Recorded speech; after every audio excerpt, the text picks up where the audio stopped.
It's the Diamond K Show. So much going on in the world. You talk about things from the perspective of how it is. DJ Diamond K, sometimes it comes off like you are almost not in support of, but you just accept the way things are and there's no chance of change. Check me out on YouTube. That's the part that I am just like, ah. On firetv.com.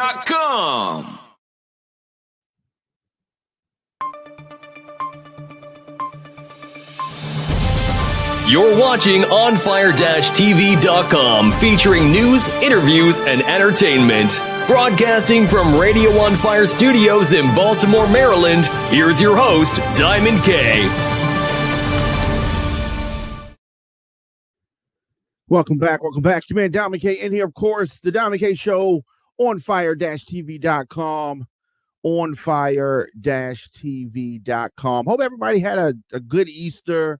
And all of that, Resurrection Day, and celebrations were good. I spent time with family, which of course is always good. So definitely enjoy the times when we're able to get together. So we talked last week about Tennessee and what the the very unintelligent Republicans we're doing over there. Of course, the Tennessee State Rep Justin Jones, Democrat of Nashville. I said that the Republicans were not smart because they overplayed their hand. And they have a supermajority due to gerrymandering.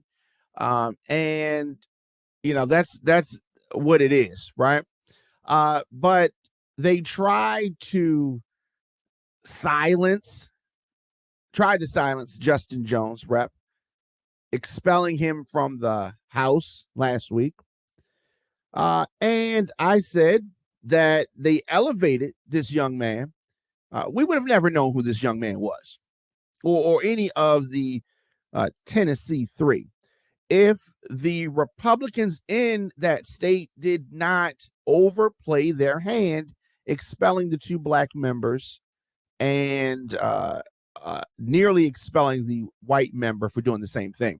And some defenders of the Tennessee Republicans online have said to me, well, she almost got expelled. It was only one vote, so you can't say that was based on race. I mean, the idiotic statements. This is why the Republicans are headed in the direction that they're headed, because of this type of thinking. So anyway, the expelled Tennessee lawmaker Justin Jones, who along with the other Justin Pearson has been making the rounds did the Sunday shows, the national media shows, and their presence, their profile has been elevated nationally. And here's the thing: they're not only speaking to the black community; they were defending. the murder of white kids. And different from the message of, a Donald Trump, who's only talking about me, what happened to me, they did this to me. These guys, the Justins of Tennessee, are speaking about the people. They're not personalizing. Even when this unfair expulsion happened, they didn't personalize it. They said it's about we. They're trying to silence us and the message. And they were savvy enough to understand what was at stake, to understand the grave mistake that the Tennessee Republicans have made. So one of the ousted Tennessee lawmakers is now heading back to the state house. Justin Jones, sworn back into the Tennessee House just days after his expulsion, right? Tennessee House expulsion. It was short-lived, at least for Justin Jones. So Republicans, what did you get from this? What did you get? Some folks online, on YouTube, saying that because I supported the First Amendment right for the Tennessee Three, along with their constituents, to peacefully protest, that means that I support insurrection. If you understand the very weak and flat, just the lie that the Republican of Tennessee, what the point they were trying to make, they were trying to equate what happened at the Capitol with these Trump supporters that have been riled up by Donald Trump. They tried to draw a correlation between that and the peaceful protests, vocal but peaceful.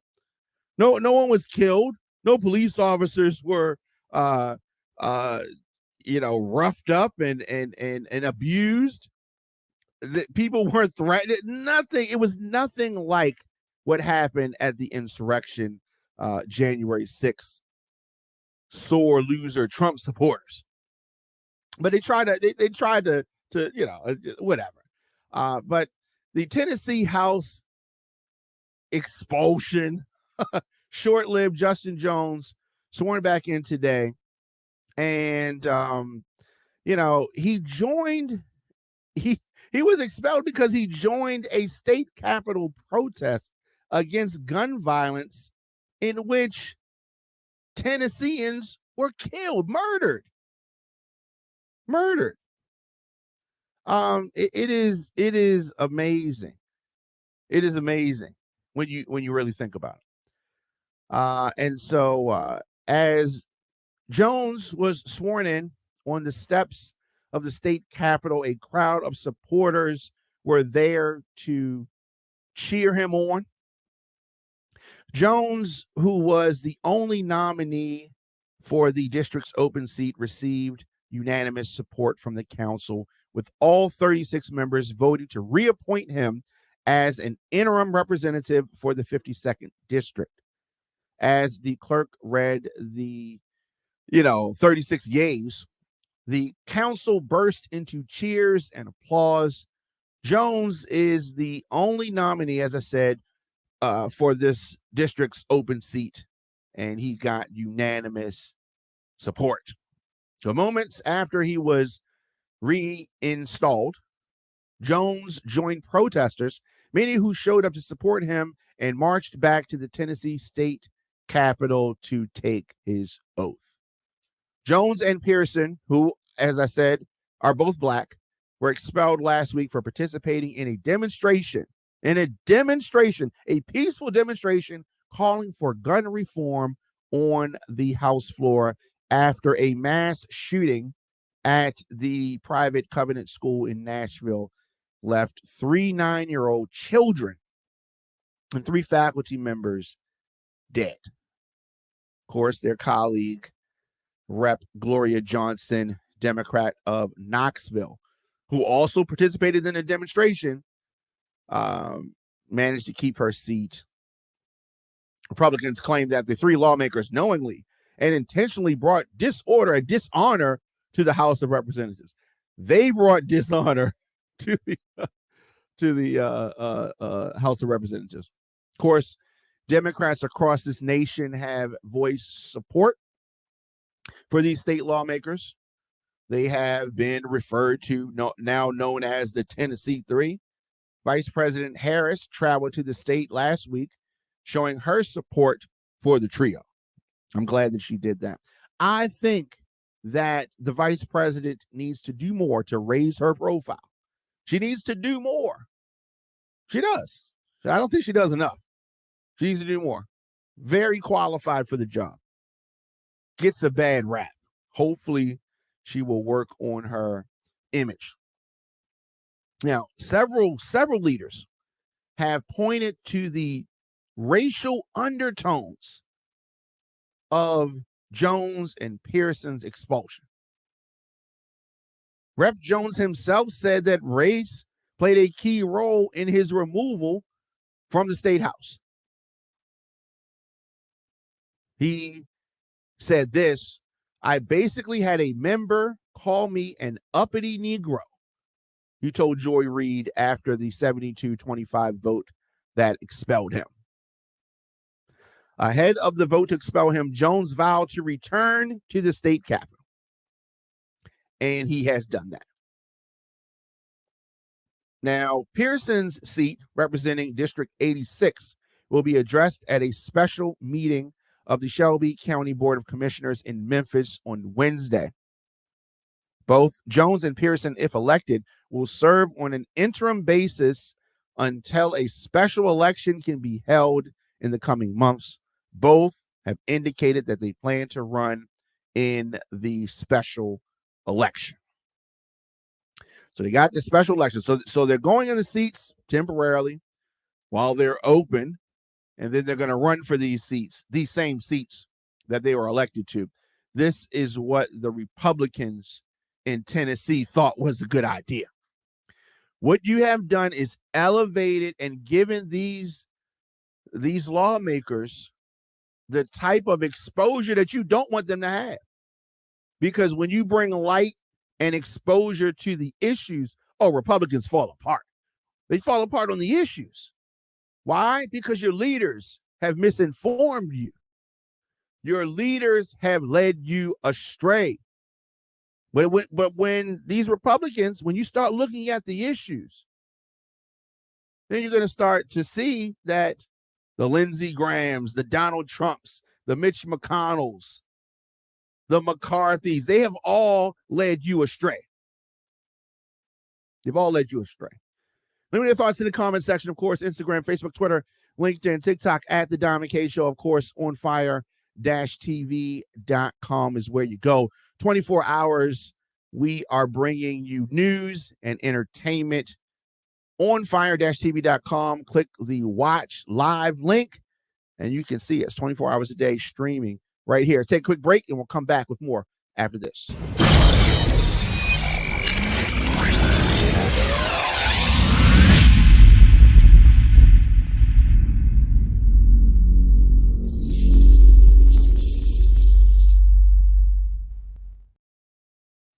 Looking for food that feeds your soul?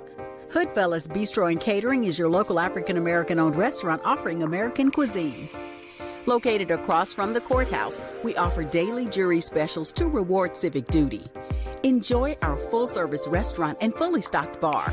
Dine in, pick up, delivery, and catering. Our themed happy hours feature live music, handcrafted drinks, and weekly specials. Book your private event at hoodfellowsbistrocatering.com.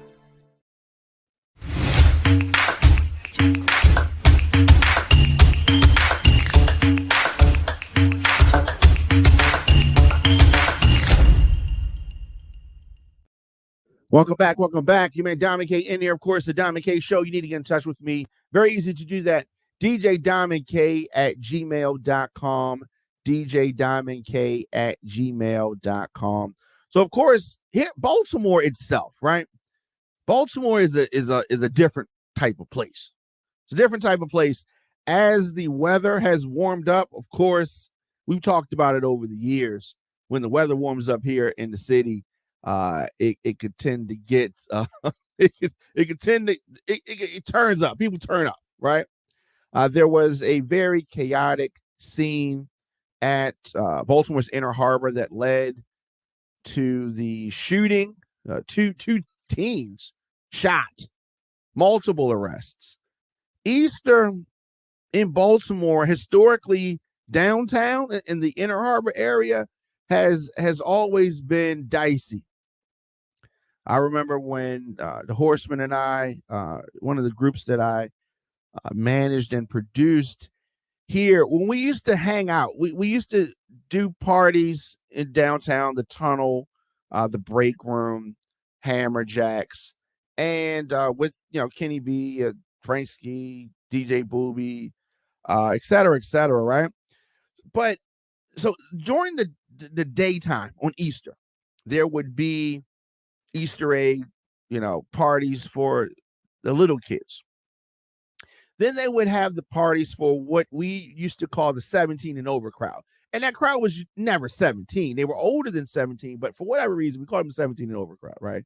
I mean, these would be people anywhere from 18 to, I don't know, 30, maybe older. But it's just letting you know that the generation is going to be, the music is going to be played is a younger style of music, right? Anyway, we would do Easter parties, day parties for kids. And then we would stay downtown because there's no need to leave and then come back when we got to be there in the evening for the party for the young adults. And some of the things that I've seen happen in downtown Baltimore during Easter time has always been, it's always, you got to be with people, guys. Anything can go down. Even before I became a DJ, when I was a teenager, you didn't hang downtown during Easter by yourself. You just didn't, or one or two people, one or two guys. It was usually the recipe for disaster. Baltimore's a rough city.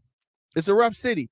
But back in the day that I'm talking about, the worst thing that would happen, it would be a fight here, a fight there. Maybe some people got jumped. And those were bad things. But the shooting and the level of violence has escalated critically. They used to have this thing where people used to, and if you're of a certain age, you know this. In Baltimore, they used to drive around. We used to drive around. It would be traffic for blocks and blocks and blocks. People just driving around, playing music, hopping out the car, dancing, all kind of stuff. That's the kind of thing that used to happen. The club let out used to be just as much fun as it was inside the club. Sometimes the let out was better than the club, right? And the city of Baltimore, the government officials enacted what they call a no cruising law. So they stopped allowing people to, keep driving around the block and driving around the block. And if you passed an area more than twice, there was a citation, and they broke up that kind of stuff. But Easter is one of those holidays where people just come out in Baltimore and they go downtown. That's one of the main places that they go. But it has gotten to the point that the mayor, Brandon Scott, is planning to enforce a new curfew for young people. He's going to bring back a new curfew, right? And so this is, if you have a club that was geared towards young people, this wouldn't be good. But some people look at this as being positive. The kids, you got kids from East, you got kids from West, right? And so the mayor is saying that it's not just kids from East and West Baltimore. He's talking about people that are from Owens Mills, Woodlawn, everywhere, converging on the area. Now, they're trying to do their best, according to the mayor, to keep the kids safe. Mayor talked about when he was a city councilman that he updated the curfew ordinance, which says that children under the age of 14 must be inside by 9 p.m., while teenagers ages 14 to 16 must be inside by 10 p.m. on school nights and 11 p.m. on non-school nights. So starting Memorial Day, the city will once again open the youth connection centers. Because here's the thing. People always say the kids don't have nothing to do. And that might be true. That might be true. So you find something to do. I mean, whose job is it to find something for your kid to do? Is it my job? Is it my job as the head of On Fire TV? Is it my job to find something for your kid to do? Is it the mayor's job? Is it Brandon Scott's job to find something for your kid to do? I said your kid, right? Your kid. No. You find something for your kid to do. This is a team effort, right? It's everybody else's responsibility. No. We all have to take control and take responsibility for what we're responsible for. So I do want the mayor to understand this. Of course, a curfew alone is not going to solve the problem of violence. We're entering into the spring. We're in the spring right now. Summer months are coming. Don't think that this curfew is going to solve all the problems. And I don't think that he thinks that. I'm just saying the curfew alone is not going to solve the problem. It is one of the tools to keep young people safe if family members help enforce it. But clearly unsupervised youths is a problem. So they're going to have these youth centers, and that's going to offer young people and their families some wraparound services. Hopefully, folks will accept these services. Now, but, things are going to get to a point where things get turned over to the court and the court decides what happens. You don't want to do that. Please, folks, stay involved. I understand people got to work. That's not an excuse to not do your job with your kids, right? Your first job is to your kids. And going to work is helping them, but they do not need to be unsupervised. You can't just throw up your hands and say, oh, I was at work, and you don't take any responsibility for your kids' actions. Now, the mayor has not announced the date that the curfew will go into effect. But I think that there has long since been an unwritten rule that, you remember the TV show? It's 11 o'clock. Do you know where your children are? It came on it was like a little teaser that they would have before the news started. All right, it's 11 o'clock. Your kid should be in the house. Summertime. Can't just let your kids stay out all the time. Now, it's not going to solve all problems, but it is a move in the right direction. Let me know your thoughts in the comment section. Of course, Instagram, Facebook, Twitter, LinkedIn, TikTok at The Diamond K Show. Of course, onfire-tv.com. Music submissions, booking, or any business info, contact me, djdiamondk@gmail.com. So do this. Take a quick break. And I want to come back and I want to talk about Angel Reese, right? My girl, Maryland's own, doing her thing, putting it down. A lot of folks got a lot of things to say about this young lady, and she's outspoken. She's going to tell you how she feels, and we're going to talk about that when we come back with more of the show after this.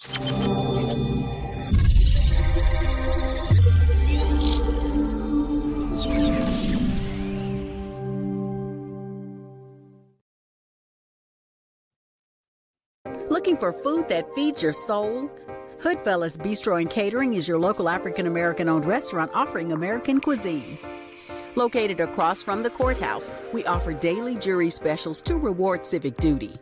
Enjoy our full-service restaurant and fully stocked bar. Dine in, pick up, delivery, and catering. Our themed happy hours feature live music, handcrafted drinks, and weekly specials. Book your private event at hoodfellowsbistrocatering.com.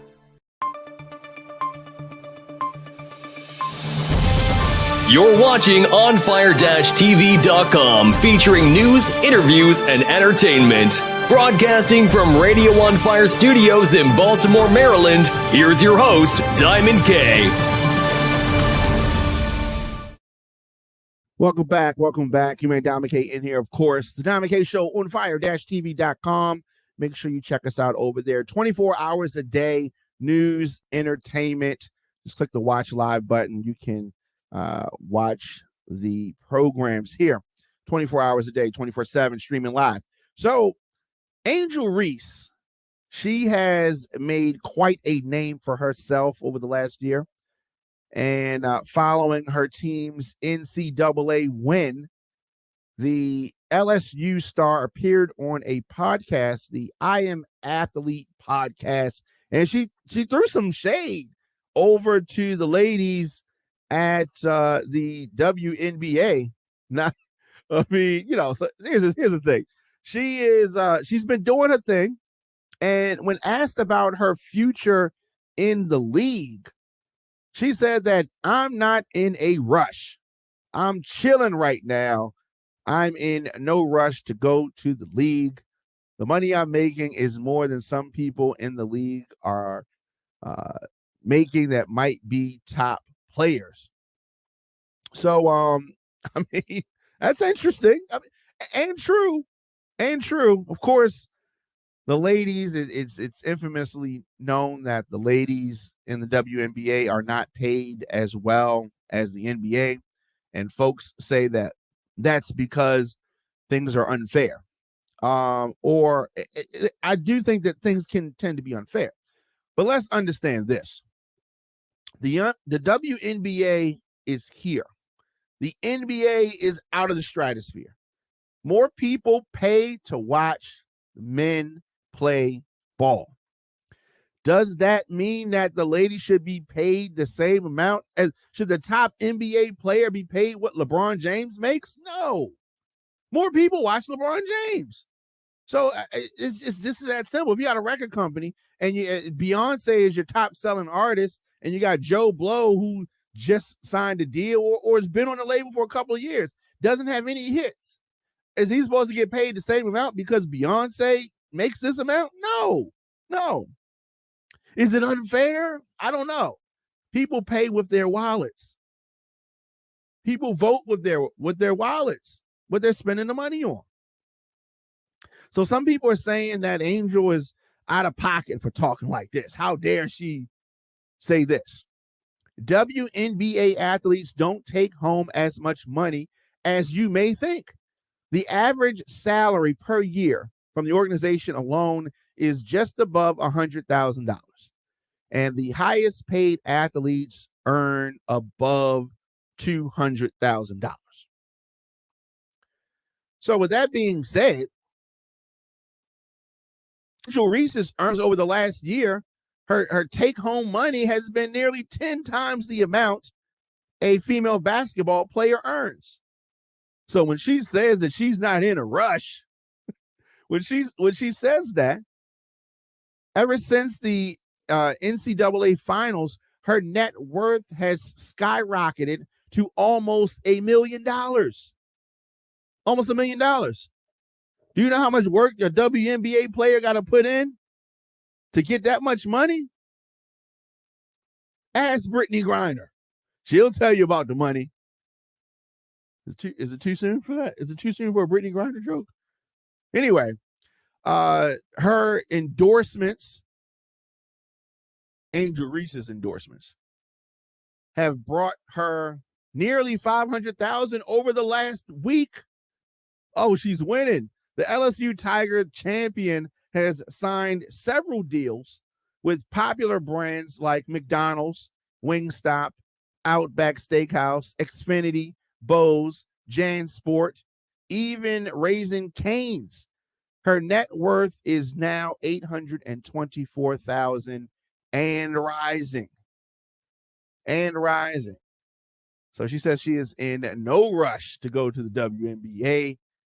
Right now, she says she is making more money than a lot of the ladies in the league. So it seems like she has her eyes on the prize. Of course, online, folks are saying all kinds of stuff. She need to go get that NBA. I don't know what she needs to do.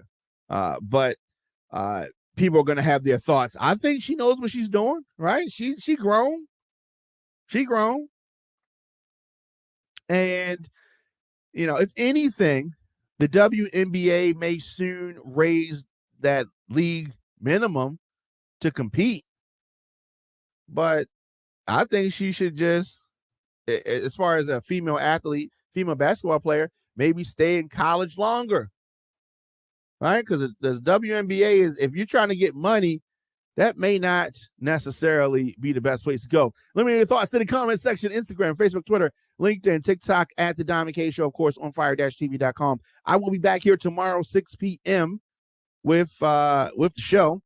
And as I always say, if you need to get in touch with me, djdiamondk@gmail.com. Not hard to do that. I got a song out right now. Want you to check that out. Everybody get lit. You can hear it anywhere you get music. Anywhere you get music. I'll be back here tomorrow with more of the show. See y'all guys. Visit OnFireTV.com for live top stories, breaking news, and original shows.